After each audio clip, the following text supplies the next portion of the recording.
Kamaru Usman versus Colby Covington. Wow. I mean, tuning to the press conference yesterday was absolutely amazing. Fantastic suit for Colby Covington. Unbelievable. Colby Covington is so much better at talking trash than Kamaru Usman. All Kamaru Usman kept on basically saying was just like, oh, what, are you gay or something? Huh? You keep talking about my body. Are you gay or something? It's like, yeah, good one, Kamaru. Good, I guess.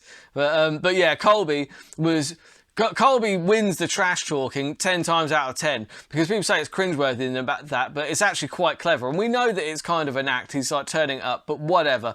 It's really great to watch. It's nice to see two guys that really don't like each other. Although I think there's actually quite a bit of mutual respect there. Kind of like Kamaru Usman alluded to it, but Colby's in character, so obviously he's going to say, no, I don't like this. He was calling him Marty Juiceman, the chairman of EPO. I love that. That is so funny. But yeah, I think that honestly, the smart money here has to go on Kamaru Usman. You know, I think. But also, it's going to be a very different fight because they spent the whole fight kickboxing in the first fight. And I don't think that Colby Covington is necessarily going to be doing that on this occasion because I just don't think I think he's smart enough to know that he's not winning a kickboxing fight with this new improved striking of Kamaru Usman. I think that Colby Covington, he doesn't necessarily get the takedown, but he at least threatens with it. And he should. I'm not saying that Colby Covington's going to win this fight, but what I would say is that his path to victory here is to outwork Kamaru Usman. Kamaru Usman's cardio holds up when he dictates the pace of the fight. If Colby Covington wins his fights by putting a pace onto guys that they cannot keep up with. If Colby Covington can find a way to put a pace on Kamaru Usman that he cannot keep up with, then Kamaru Usman is going to get tired. He is only human. Look at all the muscle on him, right? He's like that requires a lot of blood to get pumped round to it. It requires a lot of oxygen, requires a lot of EPO, baby. I'm kidding. There's no evidence of that. But it is funny. And anyway, if Colby Covington can mix in the wrestling, because who's to say Colby Covington can't take Kamaru Usman down? Kamaru Usman has never been taken down, but that's because people are shit scared of his wrestling. No one's ever really tried to take him down. Do you know what I mean? Not properly. Like, Colby Covington is an elite level wrestler, as is Kamaru Usman. They're both elite level wrestlers, but who is to say that Colby Covington can't take him down? That's the question I would pose.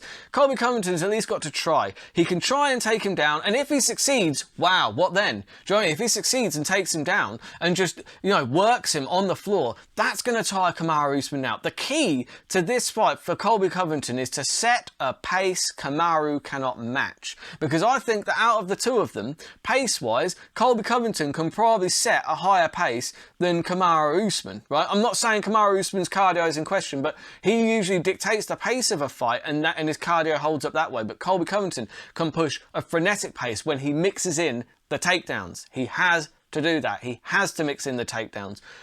That being said, that power that Kamaru Usman's got, the punch that he landed on Gilbert Burns, particularly impressive because there's no way to defend it because there's no wind-up. Where was the wind-up on that punch? It was crazy. Like, literally, his arm went from there to boop, and it was like, that's it. Do you know what I mean? You're down before you even know his arm has moved, before he's even twitched. That is scary. That is frightening. That is why I'm going with Kamaru Usman by TKO or knockout. I was feeling the decision possibly, but you know what? I feel like Kamaru Usman, his striking has come such a long way, and whilst I think Colby will try and get the takedowns, and I think that if he can get a takedown, at least mix it in, there is a way that he can win this fight. And I kind of hope that Colby wins this fight because for the story, I feel like that's going to be far better because you can have a rematch. And honestly, I would watch these two fight every single week because it's entertaining in the press conferences, which is always fun. I actually tuned into the press conference yesterday for the first time in a while because you've got these two guys kind of drawing each other. Colby Covington is gold on a microphone, absolute gold. And you know what? Enjoy him while he's here because you'll miss him when he's gone. Like people that kind of say, oh, he's cringeworthy, he's terrible for the sport. You will miss him when he's gone because he is at least entertaining, and that is why he's in this fight, and that's why he deserves to be in this fight. And I cannot wait to watch this one. So yeah, putting all those together on one bet slip, you've got the Michael Chandler KO, the Frankie Edgar by any means necessary, either fighter to win by knockout, Rose Namajunas versus Zhang Weili, and you've got Kamaru Usman to win by knockout. That is absolutely terrible. 73.48 to 1.